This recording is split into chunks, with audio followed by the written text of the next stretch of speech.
Primary সহকারী শিক্ষক নিয়োগ পদে আবেদনের জন্য গুগলে সার্চ বারে গিয়ে লিখবেন dpe.teletalk.com.bd। এটা লিখে সার্চ করেন। সার্চ করলে এই ওয়েবসাইটটি চলে আসবে টেলিটকের। এই ওয়েবসাইটে প্রবেশ করবেন।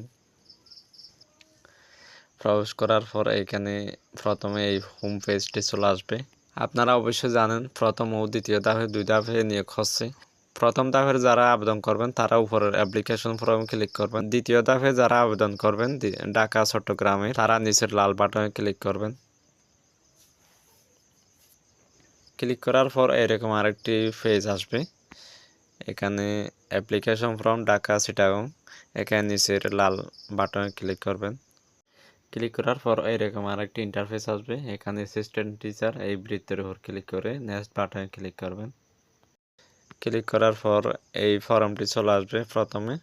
এই ফর্মে প্রথমে আপনাদের এসএসসি এক্সামিনেশন সিলেক্ট করবেন। এরপর আপনাদের বোর্ড সিলেক্ট করবেন। পরে আপনাদের roll number, registration number, first year এইগুলো সিলেক্ট করবেন। ঠিক একইভাবে আপনাদের এইচএসসির গুলো ফিল আপ করবেন। এসএসসি এবং এইচএসসির তথ্য ফিল আপ করার পর নেক্সট বাটনে ক্লিক করবেন। নেক্সট বাটনে ক্লিক করার পর এরকম একটি লম্বা ফর্ম আসবে। এখানে আপনার আবেদনকারীর নাম বাংলায় লিখবেন, পিতার নাম বাংলায় লিখবেন, মাতার নামও লিখবেন বাংলায়। এরপর আপনার রিলিজিয়ন সিলেক্ট করবেন। ন্যাশনাল আইডি থাকলে ইয়েস দিবেন। ইয়েস দিয়ে আপনার ন্যাশনাল আইডি এখানে বসাবেন। ন্যাশনাল আইডি দেওয়ার পর আপনার বার্থ রেজিস্ট্রেশন নাম্বার বসাবেন ইয়েস দিয়ে। যাদের ন্যাশনাল আইডি নেই তারা এখানে নো দিতে পারবেন, সমস্যা নেই। কিন্তু প্রত্যেক তো বার্থ রেজিস্ট্রেশন সার্টিফিকেট থাকবে। বাট এখানে আপনার জন্ম নিবন্ধন নাম্বার বসাবেন। জন্ম তারিখ বসানোর পর আপনার এখানে আছে পাসপোর্ট আইডি। পাসপোর্ট আইডি থাকলে এখানে ইয়েস দিয়ে আপনার পাসপোর্ট নাম্বার বসাবেন। এখানে আমার যেহেতু নেই আমি নো দিলাম। এখানে ম্যারিটাল স্ট্যাটাস সিলেক্ট করবেন। সিঙ্গেল হলে সিঙ্গেল, মেরিট হলে মেরিট, আদার হলে আদার। মেরিট হলে আপনার এখানে হাজব্যান্ডের নাম দিবেন। এরপর আপনার একটি অ্যাক্টিভ মোবাইল নাম্বার দিবেন এবং জিমেইল অ্যাড্রেস দিবেন যেটি সবসময় চালু থাকে। এরপর আপনার যদি কোটা থাকে তাহলে এখান থেকে কোটা সিলেক্ট করবেন, আর যদি কোটা না থাকে তাহলে নট অ্যাপ্লিকেবল এটা সিলেক্ট করবেন। আমার যেহেতু কোটা নাই নট অ্যাপ্লিকেবল দিলাম। এরপর আছে আপনার প্রেজেন্ট অ্যাড্রেস। এখানে নারীদের মধ্যে যারা বিবাহিত তারা শ্বশুর বাড়ির অ্যাড্রেসও দিতে পারবেন। কেয়ার অফে আপনার হাজব্যান্ডের নাম অথবা পিতার নাম দিবেন। আর এরপর ভিলেজ লিখবেন আপনার। এরপর ডিস্ট্রিক্ট, উপজেলা সিলেক্ট করবেন। এরপর আপনার পোস্ট অফিসের নাম লিখবেন, তারপরে আপনার পোস্ট কোড বসাবেন। এরপর আছে পার্মানেন্ট অ্যাড্রেস। আপনার প্রেজেন্ট অ্যাড্রেস এবং পার্মানেন্ট অ্যাড্রেস যদি সেম হয়, সেম এজ প্রেজেন্ট অ্যাড্রেস, এখানে টিক মার্ক দিবেন। এর নিচে দেখুন এসএসসি এবং এইচএসসির তথ্য ফিল আপ হয়ে গেছে। এরপর আছে graduation, honours course, first course বা ফাজিল যেটা করছেন আপনি সেটা তথ্য দিয়ে ফিল আপ করবেন। এক্সামিনেশন সিলেক্ট করবেন। এরপর ইউনিভার্সিটি ইনস্টিটিউশন সিলেক্ট করবেন আপনার। এরপর আপনার সাবজেক্ট, ডিগ্রি যে সাবজেক্টে লেখাপড়া করছেন সেই সাবজেক্ট সিলেক্ট করবেন আপনার। এরপর আপনার রেজাল্ট সিলেক্ট করবেন। এখানে যদি আপনারা অনার্স করেন তাহলে সিজিপিএ আউট অফ 4 সিলেক্ট করবেন, আর যদি মাদ্রাসায় করেন তাহলে সিজিপিএ আউট অফ 5 সিলেক্ট করবেন, সিজিপিএ বসাবেন।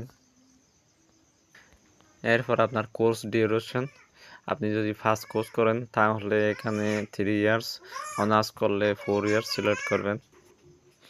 এরপর যদি আপনার মাস্টার্স করা থাকে তাহলে এখানে ইফ অ্যাপ্লিকেবল এখানে এই বক্সে টিক মার্ক দিয়ে মাস্টার্সের তথ্য ফিল আপ করবেন, আর যদি না থাকে তাহলে এখানে টিক মার্ক দেওয়ার দরকার নাই। এরপর এখানে একটি ক্যাপচা কোড আছে, এটি ভালোভাবে দেখে ফিল আপ করবেন। এটি যদি না বোঝেন তাহলে রিফ্রেশ করে নতুন কোড নেবেন। ক্যাপচা কোডটি বসানোর পর এখানে ডিক্লারেশন এই বক্সে ক্লিক করবেন। ডিক্লারেশনে ক্লিক করার পর তারপর এই সাবমিট বাটনে ক্লিক করবেন। সাবমিট বাটনে ক্লিক করার পর সম্পূর্ণ ফর্মটি এখানে চলে আসবে। এখানে যা যা তথ্য ফিল আপ করেছেন সব এখানে দেখতে পারবেন। যদি কোনো তথ্য ভুল হয় তাহলে এটা এডিট করে পরিবর্তন করে নেবেন। যদি ভুল থাকলে তাহলে চেঞ্জ নিডেড এখানে ক্লিক করে আবার এটা এডিট করতে পারবেন। ভালোভাবে চেকিং করার পর এখানে আপনার 300x300 পিক্সেলের একটি ছবি এবং 300x80 পিক্সেলের একটি স্বাক্ষরের ছবি আপলোড করবেন। ছবি এবং সিগনেচার কীভাবে রিসাইজ করে এটার একটা ভিডিও আমার চ্যানেলে দেওয়া আছে, এটা আপনারা দেখে নিতে পারেন। আমি লিঙ্কটি ভিডিওর ডিসক্রিপশনে দিয়ে দিচ্ছি। ছবি আপলোড করার জন্য এখানে সোর্স ফাইলে ক্লিক করবেন। ক্লিক করার পর আপনার এখানে গ্যালারিতে চলে আসবে। এখান থেকে আপনার ফটো সিলেক্ট করবেন। এরপর আমি সিগনেচার আপলোড করব।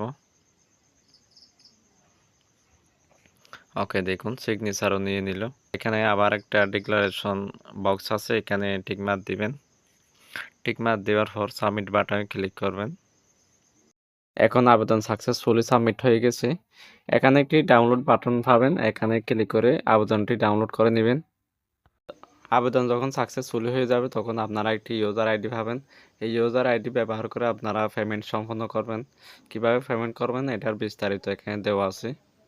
টেলিটক সার্ভিস চার্জ সহ আবেদন ফি 112 টাকা। যে কোনো টেলিটক সিম থেকে আবেদনের 72 ঘন্টার মধ্যে SMS এর মাধ্যমে আবেদন ফি পেমেন্ট করবেন। দর্শক, এই হলো সহকারী শিক্ষক পদে নিয়োগের আবেদন প্রক্রিয়া। সবশেষে একটি রিকোয়েস্ট থাকবে, ভিডিওটি ভালো লাগলে একটি লাইক দিবেন। অনলাইনে আবেদন, রেজাল্ট দেখা সহ বিভিন্ন টেক ভিডিও হতে আমার চ্যানেলটি সাবস্ক্রাইব করবেন। সাবস্ক্রাইব করে বেল আইকনটি অন করে রাখবেন, যাতে আপনি ভিডিও আপলোড করার পর আপনারা নোটিফিকেশন পেয়ে যান।